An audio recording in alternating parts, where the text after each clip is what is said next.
जय माता दी दोस्तों, स्वागत है आप सभी का एक बार फिर से। माँ भगवती की कृपा आप और आपके परिवार पर सदा सर्वदा बनी रहे। दोस्तों, अगर आप अपनी लाइफ में नया कुछ सीखना चाहते हैं तो चैनल को सब्सक्राइब जरूर करिएगा। भगवान भोलेनाथ बड़े दयालु हैं। वो अपने भक्तों द्वारा की गई पूजा अर्चना से अति शीघ्र प्रसन्न हो जाते हैं। लेकिन एक बात ये भी ध्यान देने की है कि हर कार्य की एक विधि होती है, तरीका होता है। अगर हम उस विधि से कार्य करते हैं तो कार्य अतिशीघ्र पूर्ण होता है। वैसे ही भोलेनाथ की पूजन विधि भी है। यदि हम सही ढंग से पूजन करते हैं तो उसका फल हमें अतिशीघ्र मिलता है। दोस्तों, सनातन धर्म में शिवलिंग की पूजा का विशेष महत्व माना जाता है। मान्यता है कि जो कोई भी शिवलिंग की पूजा विधि विधान से करता है उसके सारे दुख दूर हो जाते हैं। भगवान शिव परब्रह्म है। वो साकार व निराकार है। साकार में निराकार व निराकार में साकार का दर्शन भगवान शिव में ही होता है। शिवलिंग की पूजा बहुत ही सरल, सहज व समर्पण भाव से करना चाहिए। शिवलिंग पर जलाभिषेक करने से ही भोलेनाथ प्रसन्न हो जाते हैं। शिव सबके हैं। प्रारब्ध को मिटाने का अगर वरदान शिव ही दे सकते हैं। बिना शक्ति के शिव अधूरे हैं। इसलिए शिव के साथ माता पार्वती की पूजा अवश्य करें। दोस्तों, आज मैं शिव पूजन से जुड़ी कुछ खास बातें आपको इस वीडियो के माध्यम से बताऊंगी, जिसकी जानकारी शायद ही आपको हो। ये जानकारी देने का मतलब आपकी पूजा अर्चना को सही मार्गदर्शन देना है, जिससे आपके द्वारा की गई पूजा से भोलेनाथ अतिशीघ्र प्रसन्न होकर आपकी सभी मनोकामना पूर्ण करें। सावन माह में या किसी भी महीने में हर दिन या सोमवार के दिन आप शिवालय जाकर या अपने घर में ही पूजा अवश्य करते होंगे। भोलेनाथ को क्या क्या अर्पित करना है ये तो आप सभी जानते होंगे, लेकिन वो कैसे अर्पित करना है, जल कैसे चढ़ाना है, बेल पत्र कैसे चढ़ाना है आदि बहुत सारी सूक्ष्म जानकारी आज आपको इस वीडियो में मिलने वाली है। लेकिन उससे पहले आपसे रिक्वेस्ट करती हूँ कि वीडियो को लाइक करिएगा, दोस्तों को शेयर कर दीजिएगा, और अगर आपने अभी तक चैनल को सब्सक्राइब नहीं किया है तो चैनल को सब्सक्राइब करके बेल आइकन जरूर दबाइएगा। सनातन परंपरा में देवों के देव कहलाने वाले भगवान शिव की पूजा सभी दुखों को दूर करके सुख सौभाग्य को दिलाने वाली मानी गई है। मान्यता है कि औघड़दानी भगवान शिव की पूजा के लिए समर्पित सोमवार के दिन विधि विधान से पूजा करने पर भोले शंकर शीघ्र ही प्रसन्न होकर अपने भक्तों पर कृपा बरसाते हैं। यही कारण है कि प्रत्येक शिव मंदिर पर सोमवार के दिन भोले के भक्तों का तांता लगा रहता है। दोस्तों, सबसे पहले हम जानते हैं कि शिव जी की पूजा का समय क्या होना चाहिए, यानी किस समय हम शिव जी की पूजा करें। सनातन परंपरा में सुख, समृद्धि और सौभाग्य की वर्षा करने वाले भोले शंकर की पूजा आप किसी भी समय कर सकते हैं, लेकिन प्रदोष काल में उनकी पूजा शीघ्र ही फलदायी और पुण्यदायी मानी गई है। प्रदोष काल दिन के अंत और रात की शुरुआत के बीच का समय होता है। सूर्यास्त के 45 मिनट पूर्व से लेकर सूर्यास्त के 45 मिनट बाद तक के समय को प्रदोष काल कहा जाता है। दोस्तों, अब हम आगे चलते हैं। आप मंदिर में शिव पूजा के लिए पूजन की सामग्री लेकर आप मंदिर में प्रवेश करते हैं। प्रवेश करते ही आप मंदिर की पहली सीढ़ी को प्रणाम करें, फिर मंदिर की चौखट को प्रणाम करें। यदि मंदिर के प्रवेश द्वार पर घंटा लगा है तो जरूर बजाएं। मंदिर के अंदर प्रवेश करके शिवलिंग की जलाधारी जहां से जल बहता है वो उत्तर दिशा की ओर बहता है, इसलिए आप दक्षिण दिशा की ओर बैठें और उत्तर दिशा की ओर आपका मुख हो। तत्पश्चात संपूर्ण जलाधारी पर जो फूल, बेलपत्र आदि चढ़ा है उसको अपने हाथ से साफ करें। तत्पश्चात शिवलिंग पर तांबे, पीतल, कांसे या चांदी के लोटे से जलाभिषेक करें। जल में थोड़ा सा गंगा जल अवश्य मिलाएं। इसके बाद भगवान शिव को गाय के कच्चे दूध से अभिषेक करें। गाय का दूध ना उपलब्ध हो तो जो हो उसी से करें, पर कच्चा हो, पका हुआ ना हो।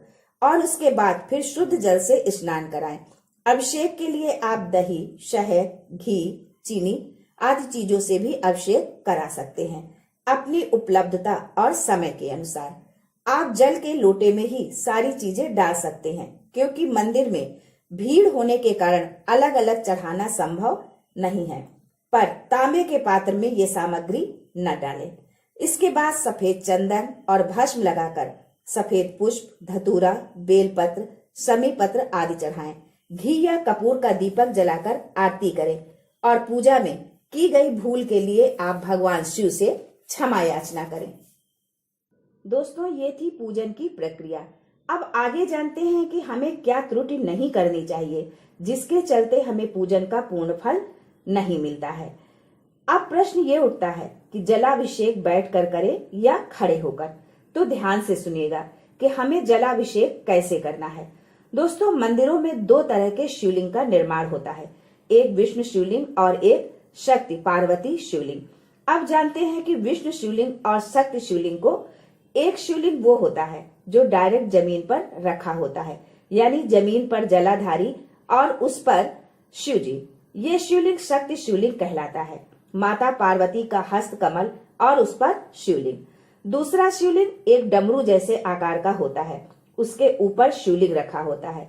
जैसे अखंड ज्योति का पात्र होता है वैसे ही डमरू जैसा जो शिवलिंग है वो भगवान विष्णु का हस्त कमल है, उसके नीचे का भाग, और ऊपर का जो भाग है वो भगवान ब्रह्मा का हस्त कमल है और उसके ऊपर भगवान शिव विराजमान है।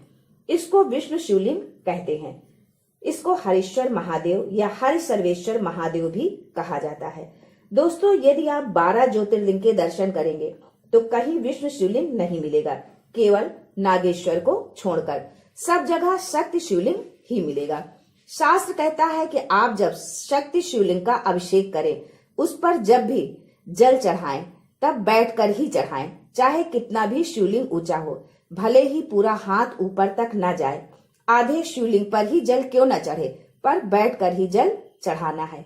यदि हरीश्वर शिवलिंग है, अर्थात विष्णु के हस्त कमल पर, ब्रह्मा के हस्त कमल पर शिवलिंग विराजमान है, तो उस शिवलिंग का जब भी जलाभिषेक करेंगे तो खड़े होकर ही करेंगे।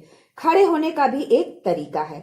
जब खड़े होंगे तो दोनों चरण बराबर रखकर कभी भी शिवलिंग का स्नान नहीं कराया जाता है, यानी दाहिना सीधा पैर जो आपका है वो थोड़ा आगे रखकर और उल्टा यानी बाया चरण थोड़ा पीछे रखकर स्नान कराना है। यदि हरीश्वर शिवलिंग है तो भगवान विष्णु के हस्त कमल पर विराजमान है, तो जैसे आपके चरण रहते हैं उसी प्रकार भगवान शंकर लक्ष्मी को दौड़ाते हुए उस घर में प्रवेश कराते हैं। लक्ष्मी दौड़ती हुई आपके घर आती हैं। अब एक खास बात और बताना चाहूंगी जलाधारी के संबंध में। एक जलाधारी जो होती है और जिसके चरण उत्तर की ओर गए हुए होते हैं वो जलाधारी गोल जलाधारी होती है, अर्थात माता पार्वती का हस्त कमल और उस पर शिवलिंग विराजित है। एक जलाधारी होती है चौकोर, जैसे कि काशी विश्वनाथ मंदिर में जो जलाधारी है वो चौकोर जलाधारी है। गोल जलाधारी सर्व कार्य करने में, पूर्ण फल देने में प्रबल होती है, और जो चौकोर जलाधारी होती है वो मुक्ति देने वाली होती है, अर्थात मोक्ष देने वाली होती है। एक जलाधारी होती है त्रिगुणाकार, अर्थात त्रिभुज की आकृति की। शास्त्रों के अनुसार जब राक्षसों ने किसी फल की कामना करी तो उस कामना के लिए त्रिगुणाकार जलाधारी का निर्माण किया, क्योंकि त्रिपुंडधारी, त्रिशूलधारी, त्रिनेत्रधारी भगवान शंकर को तीनों लोकों का सुख पाने के लिए अपना बना लिया। दोस्तों, अब प्रश्न उठता है कि शिव की पूजा उत्तर दिशा की ओर मुख करके क्यों की जाती है। दोस्तों, पूर्व की ओर मुख करके भी पूजा कर सकते हैं, लेकिन जो पूजा अर्चना जलाभिषेक पूर्व की ओर मुख करके की जाती है वो श्रेष्ठता का फल देती है। पश्चिम की ओर मुख करके पूजा करेंगे तो फल मिलेगा, लेकिन जो पूजा दक्षिण की ओर बैठकर की जाती है, अर्थात आपका मुख उत्तर की ओर हो, तो उसका फल शीघ्र प्राप्त होता है। शिव महापुराण में कहा गया है, स्कंद महापुराण में ये वर्णित है कि भगवान शिव को रिझाने के लिए सर्वश्रेष्ठ स्थान दक्षिण दिशा है। ये काल को जीतने वाला है, पितरों को जीतने वाला है, उनको प्रसन्न करने वाला है। अब जानते हैं कि यदि आप शिवलिंग पर जल चढ़ाने जा रहे हैं तो पहला जल जहां से जल नीचे गिरता है, यानी जलहरी के दाहिनी ओर अपने हाथ का सीधा भाग, वहां जल चढ़ाइए। फिर जहां लेफ्ट भाग है वहां जल चढ़ाएं, और फिर जहां शिवलिंग रखा हुआ है यानी कि माता पार्वती के हस्त कमल पर तीसरे भाग का जल आप वहां चढ़ाइए। चौथे भाग का जल भगवान शंकर के शिवलिंग पर चढ़ाना चाहिए। पांचवें नंबर का जल अगर ऊपर जलाधारी लगी हुई है तो उसमें चढ़ाइए। अगर जलाधारी नहीं है, भगवान शंकर के नंदी जहाँ विराजमान है, जहाँ पर वो बैठे हैं, तो वो जल नंदी का जो पैर ऊंचा रहता है उस पैर के पास जल चढ़ाना चाहिए। शिव जी पर 5 चीजों से अभिषेक होता है, दूध, दही, घी, शहद, शक्कर, और इन 5 चीजों से मिलने वाला फल भी अलग अलग है। शास्त्र के अनुसार दूध चढ़ाने से घर में संतान की प्राप्ति होती है, दही चढ़ाने से परिवार में प्रेम बढ़ता है, घी चढ़ाने से घर से रोग दूर होते हैं, शहद चढ़ाने से घर में धन संपदा की वृद्धि होती है, शक्कर चढ़ाने से हमारे घर के बच्चे जिद्दी नहीं होते।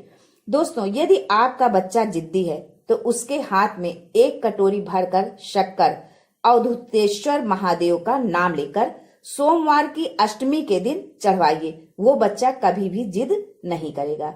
दोस्तों, अब जानते हैं कि बेलपत्र कब चढ़ाएं और कैसे चढ़ाएं। इसके 2 नियम हैं, बेलपत्र के बाद जल और जल के बाद बेलपत्र।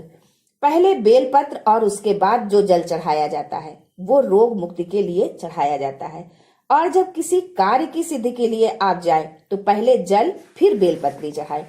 बेलपत्री जब चढ़ाएं तो उसका चिकना भाग शिवलिंग को स्पर्श करता हुआ हो। और दूसरी बात, एक प्रयास कीजिए कि बेलपत्र की मध्य की जो पत्ती होती है, बीच की जो पत्ती होती है, उसको अंगुष्ठ से पकड़े, यानी कि उस पत्ती पर, बीच की पत्ती पर आपका अंगूठा हो, और फिर उस बेलपत्री को शिव को समर्पित करें। बेलपत्र जब नंदीश्वर को चढ़ाएं तो नंदी को 2 जगह पर बेलपत्र चढ़ाएं। पहली बेलपत्री नंदी के सामने की ओर चढ़ाएं। बेलपत्री की डंडी का मुख नंदी और पत्ती का मुख शंकर की ओर होना चाहिए। दूसरी बेलपत्री जो नंदी के ऊपर चढ़ती है तो डंडी का मुख शिव जी की ओर और पत्ती का मुख नंदी की ओर होना चाहिए। यदि आप कोई कंपटीशन या परीक्षा के लिए जा रहे हैं या किसी कार्य के लिए जा रहे हैं तो ये 2 बेलपत्री इस तरह से चढ़ाकर जाएं, सफलता आपको जरूर मिलेगी। दोस्तों, शिवलिंग की पूजा करते समय कुछ सावधानी भी अवश्य रखें। शिवलिंग का पूजन करते समय काले वस्त्र कभी न पहने। शिवलिंग पर खंडित यानी टूटे हुए अक्षत, चावल नहीं चढ़ाना चाहिए। बेलपत्र कटी फटी नहीं होनी चाहिए। शिवलिंग पर केतकी का फूल या लाल फूल नहीं चढ़ाना चाहिए। शंख से जल नहीं चढ़ाना चाहिए। शिवलिंग पर तुलसी दल नहीं चढ़ाना चाहिए। शिवलिंग पर नारियल पानी नहीं चढ़ाना चाहिए। शिवलिंग पर हल्दी कुमकुम नहीं चढ़ाना चाहिए। दोस्तों, ये एक उपाय जो बता रही हूँ ये खास महिलाओं के लिए है। शिव में सच्ची श्रद्धा है तो भले ही आपके पास न जल है, न बेलपत्री, पुष्प, चंदन कुछ भी नहीं है, फिर भी आप भगवान भोलेनाथ को प्रसन्न कर सकते हैं। शिव पुराण में कहा गया है कि यदि आपके पास कुछ भी नहीं है तो आप शिवलिंग पर चढ़े हुए फूल, बेलपत्र जो नीचे गिर गया है उसे उठाकर शिवलिंग पर चढ़ा दे और हाथ से त्रिपुंड लगा दे। सिर्फ भावना से ही, जरूरी नहीं कि आपके पास चंदन हो। यदि आप इस प्रकार भगवान शिव को पूरे भाव से पूजा यदि आप करते हैं तो जब आप इस संसार से विदा लेते समय अपने 16 श्रृंगार के साथ आप जाएंगी। आज के लिए बस इतना ही। दोस्तों, मिलते हैं अगले वीडियो में। तब तक के लिए हर हर महादेव।